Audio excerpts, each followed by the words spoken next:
Hello बच्चों, very good morning बेटा। जैसा कि मैंने आपको अब दोनों ही फॉर्मूले करा दिए हैं बेटा इलास्टिसिटी ऑफ डिमांड के, तो आज मैं आपको उसके 2-3 क्वेश्चन और कराने जा रहा हूँ बेटा। इलास्टिसिटी ऑफ डिमांड के ही 2-3 क्वेश्चंस आपको और कराने जा रहा हूँ, ठीक है बेटा। देखो पहला क्वेश्चन ये रहा बेटा। देखो कह रहा है price of a commodity x falls from 5 to 4। किसी कॉमोडिटी का प्राइस 5 से 4 हो गया। The demand of the commodity A from it rises 4 to 6। उसकी डिमांड बढ़ गई। कह रहा है express your opinion the nature of elasticity and demand. मतलब आपसे सिर्फ इलास्टिसिटी ऑफ डिमांड पूछा है, और नेचर के लिए मैं आपको बताऊंगा। अभी मैंने आपको नेचर नहीं सिखाया है, अभी आपको सीधा मैंने इलास्टिसिटी ऑफ डिमांड बताया। तो देखो क्वेश्चन में टेबल बनेगी पी और क्यू की, प्राइस और क्वांटिटी की एक टेबल बनती है बेटा। उसने कहा था कि प्राइस जो है वो 5 to 4 हो गया, यानी पहले प्राइस 5 रुपये था और आज 4 रुपये हो गया। प्राइस कितना हो गया बेटा? 5 से 4 हो गया। कितना हो गया? 5 से 4 हो गया। 5 से 4 हो गया। 5 से 4 हो गया हमारा प्राइस। और सुनो बेटा, जो हमारी डिमांड है वो बेटा 4 to 5 हो गई। वो कितनी हो गई बेटा? 4 to वो हमारी बढ़ गई, 4 to 6 हो गई। यानी बेटा प्राइस तो कम हुआ है, डिमांड हमारी बढ़ी है। तो पूछना चाह रहा है इलास्टिसिटी ऑफ डिमांड कैसे निकलेगा। तो अब देखो, अब तो सारी इंफॉर्मेशन है कंप्लीट। तो हम ईडी का ये वाला फॉर्मूला लगाएंगे, ईडी बराबर delta Q upon delta P into में पी अपॉन में क्यू। ठीक है बेटा, delta P upon delta Q upon delta P into P upon Q. अब सुनो बेटा, डेल्टा पी क्या होता है बेटा? पी वन माइनस पी, यानी पी वन माइनस पी, है ना। और डेल्टा क्यू क्या होता है बेटा? डेल्टा क्यू तो हमने निकाल दिया, मैंने उल्टा लिख दिया शायद, रुको। ये होता है बेटा Q one minus Q upon P one minus P into में इनिशियल अपॉन में क्वांटिटी, ठीक है। इनिशियल अपॉन क्वांटिटी, ठीक है बेटा। अब सुनो, Q1 कहाँ है? Q1 तो 6 है,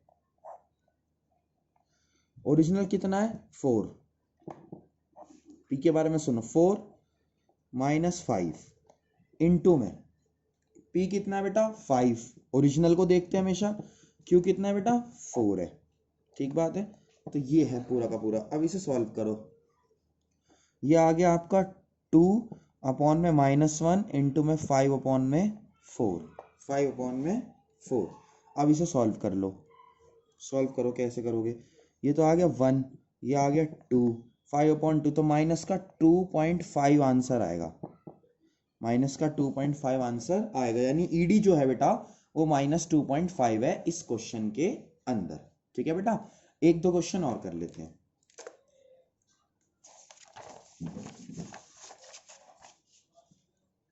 सुनो बेटा, नेक्स्ट क्वेश्चन की बात करते हैं। जो नेक्स्ट क्वेश्चन है हमारा, ये रहा बेटा। कह रहा है, देखो कह रहा है supposing the demand was 100 unit. किसी चीज की डिमांड 100 यूनिट थी with a rise in price by 5, जिसका प्राइस 5 से बढ़ा है। बाय 5 का मतलब मैंने बाय और 2 का खेल आपको बताया था, 5 से बढ़ा है ना। कह रहा था quantity demand decreases by 5 units. जो क्वांटिटी डिमांड है वो डिक्रीज हो गई 5 यूनिट से। कह रहा है ईडी 1.2 है, तो ये बताओ कि price before change in demand कितना था। देखो क्वेश्चन में कहना क्या चाह रहा है। सबसे पहले तो बनेगी टेबल। क्या बनेगी बेटा? टेबल बनेगा।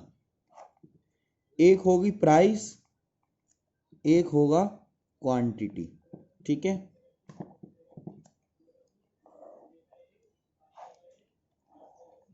प्राइस और क्वांटिटी, ठीक बात है ना। अब देखो प्राइस कितना था, पूछना चाह रहा है कि इनिशियल प्राइस जो है, यानी इनिशियल प्राइस कितना है, वो कितना है। यानी हमें नहीं पता कि इनिशियल प्राइस है कितना, ठीक है। और आपको ये बता रखा था कि प्राइस राइजेस बाय 5 है। इसका मतलब राइजेस बाय 5 का मतलब डेल्टा पी दे रखा है आपको डायरेक्ट। देखो आपको डायरेक्ट ही चेंज बता दिया है। क्या बता दिया बेटा? चेंज बता दिया है। और क्या कह रहा है? Quantity demand decreases by 5 units, जबकि जो क्वांटिटी डिमांड है डेल्टा क्यू है वो -5 है। -5 क्यों? क्योंकि बेटा वो माइनस में ही लेंगे, डिक्रीज है ना, जब भी फॉल्स आए डिक्रीज आए तो इसका मतलब उसकी वैल्यू गिरी है। ठीक है, और क्या बता रखा था क्वेश्चन में, आपसे कह रहा था कि इनिशियल डिमांड का मतलब इनिशियल क्वांटिटी 100 थी, है ना, चेंज के बाद जो भी होगा वो है। और आपको ईडी बता दी, ईडी आपको बता रखी है बेटा क्वेश्चन के अंदर 1.2, कितनी बता रखी है 1.2। हमें ना अप्रोच सीखनी है क्वेश्चन को करने की, मेथड अगर हमारा स्ट्रांग है तो अप्रोच भी अच्छी आएगी। देखो ईडी का फॉर्मूला है delta Q upon delta P into में पी अपॉन में क्यू। ठीक है, डेल्टा क्यू आपको -5 दे रखा है, डेल्टा पी आपको 5 दे रखा है, क्योंकि इस क्वेश्चन में इनिशियल और वो नहीं दे रखा था, इसमें डायरेक्ट आपको चेंजेस दे रखे थे। इंटू में पी, पी तो हमें निकालना है, क्यू हमें दे रखा है 100, और जबकि हमें ईडी भी पता है 1.2 है। कितनी है बेटा? 1.2 है। ठीक है ना, अब इसे काटा पीटी कर लो, तो ये 1.2 इंटू माइनस पी अपॉन 100, इसको उठा के इधर लेके जाओ, 1.2 इंटू 100 बराबर माइनस के पी के, है ना।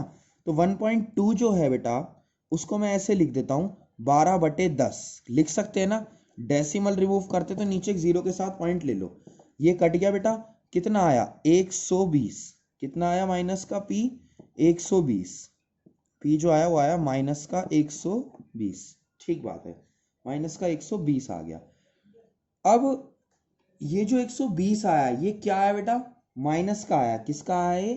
माइनस का आया, है ना, माइनस का। और जो ईडी थी वो भी आपको दे रखी थी, तो अब माइनस का 120, यानी ये इसका आंसर है कि जो इनिशियल प्राइस था वो माइनस का 120 था।